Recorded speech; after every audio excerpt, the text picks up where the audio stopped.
Hello and welcome again. My name, if you have forgotten, is Yanaha Galilani, and I am here as your guest reader to continue with the stories that we've been reading this week. Today we are going to read Chapter 3, Tales from the Great Plains. Yesterday we learned about some of the tribes in the Great Plains, the Basin, and the Northwest Plateau, and we also learned about the importance of the buffalo. Today we are going to be reading stories that are Native American folk tales, and we're trying to figure out how they relate to the different cultures in the Native American tribes. So you can follow along with the reader and the Google materials if you would like, or you don't even have to listen to me and you can listen to somebody else read the story to you. Chapter 3, Tales from the Great Plains. The image of a brave warrior on horseback gazing over his beloved prairie or canyon is perhaps one of the things that comes to mind when we think of Native Americans. Horses were and remain essential to many Native American cultures, but there was a time long ago when Native Americans did not know about horses. When Native Americans first saw the Spanish conquistadors on their horses, they wondered if man and horse were one of the beasts, for they had never seen a human riding any kind of animal. The Comanche soon realized this was not true, but many years would pass before they learned to talk to the horses and ride them like the Spaniards. There was once a great horse that all the Comanche feared. This horse ran wild on the prairies, and none of the Comanche would go near him, for he was fierce and powerful. They let him roam and never tried to catch him. The horse was easy to identify because he always wore a saddle and the remnants of a blue silk blanket on his back. This is a story of how the horse with the blue blanket came to roam free on the prairie. The swift blue one from the Comanche tribe.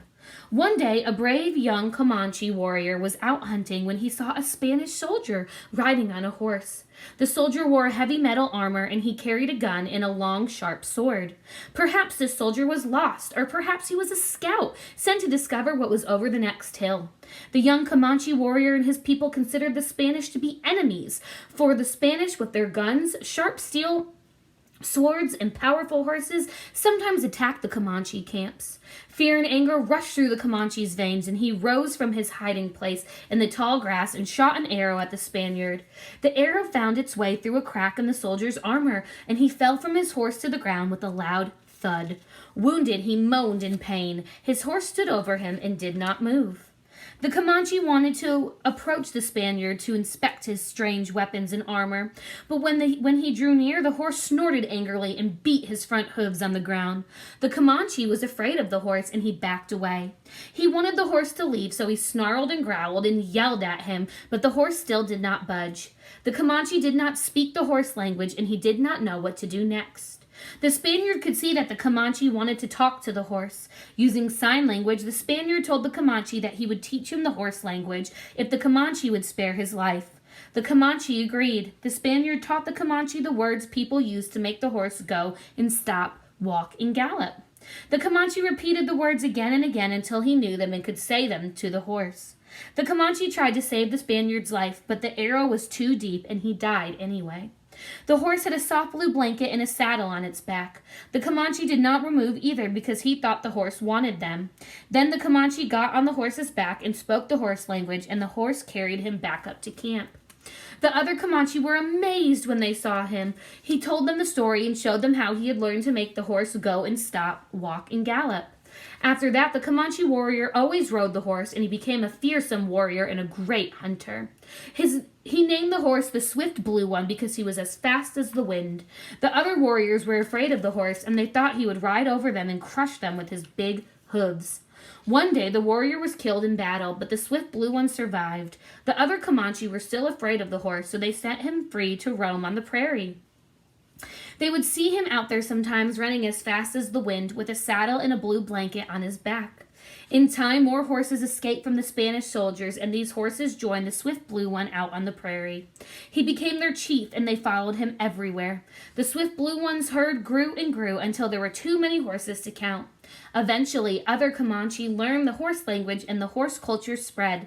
Many of the horses ridden by the Sioux, Apache, Pawnee, and other tribes of the Great Plains and beyond are the descendants of the Swift Blue One. Our next story comes from the Lakota Sioux, and it's called White Buffalo Calf Woman. On the Great Plains among the Lakota and other Sioux nations, it was customary for young people to embark on a vision quest. A vision quest helped to guide a young person's actions and decisions as an adult. The vision quest was just one of 7 sacred ceremonies practiced by the Lakota. According to Lakota legend, the people learned these 7 ceremonies from the white buffalo calf woman. Many years ago, when the Sioux people were young and had not learned their way of the world, the bands of the Lakota tribe met for a council. This was during a terribly hot summer when the land was parched and the buffalo had moved so far away the people could not find them. This was before the Sioux had horses, so they had to travel on foot, and sometimes they could not keep up with the buffalo. 2 brave young men went out to scout for buffalo. They searched everywhere, but they could find no signs of buffalo or anything else to eat. One day they saw a hill and decided to climb up to see what they could see. In the distance, they spied something strange coming toward them.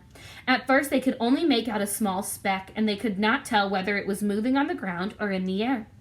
As it neared, they saw that it was a human figure. As it came nearer still, they could see that it was a beautiful young woman. She wore clothes of bright white buckskin decorated with beautiful, colorful designs.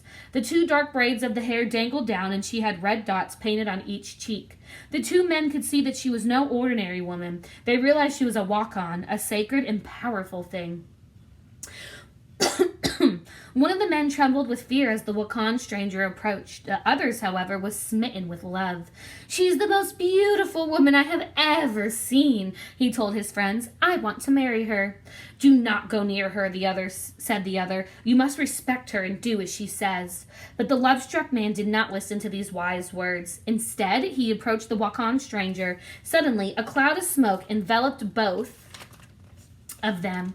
The other man could not see through the smoke, but when it finally cleared, the woman was alone, and all that remained of his friend was a pile of scorched bones. Truly afraid, the young man raised his bow and pointed an arrow at her, but she said, "Do not harm me. I am the white buffalo calf woman, and I bring good things for you and your people." The young man dropped his bow and listened, comforted by her kind words. "Go home and tell your chief to raise the medicine teepee and prepare for my arrival. In 4 days, I will bring my gifts to your people." So the young man hurried home and shared the news. Some people did not believe him. They thought he must be crazy with hunger. But the chief heard the words and commanded his people to raise the great medicine teepee, the largest teepee, which they used for the holiest ceremonies.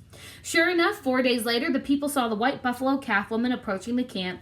In her arms, she carried a large bundle.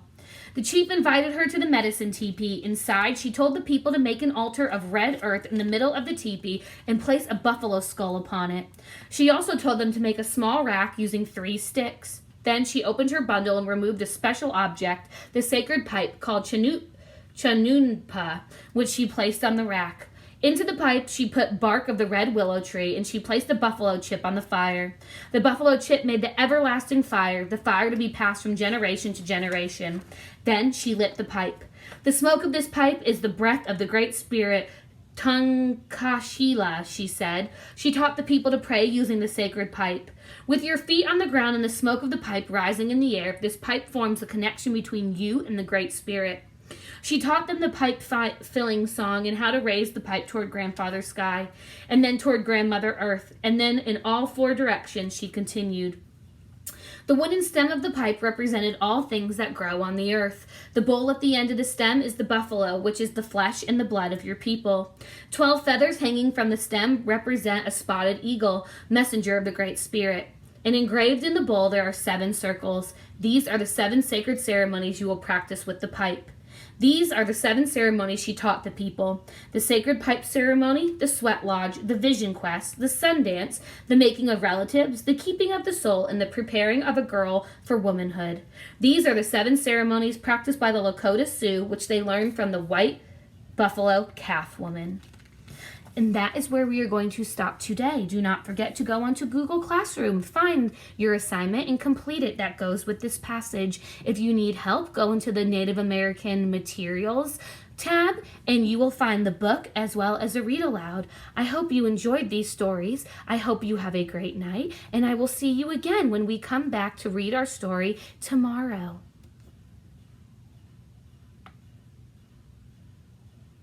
Goodbye.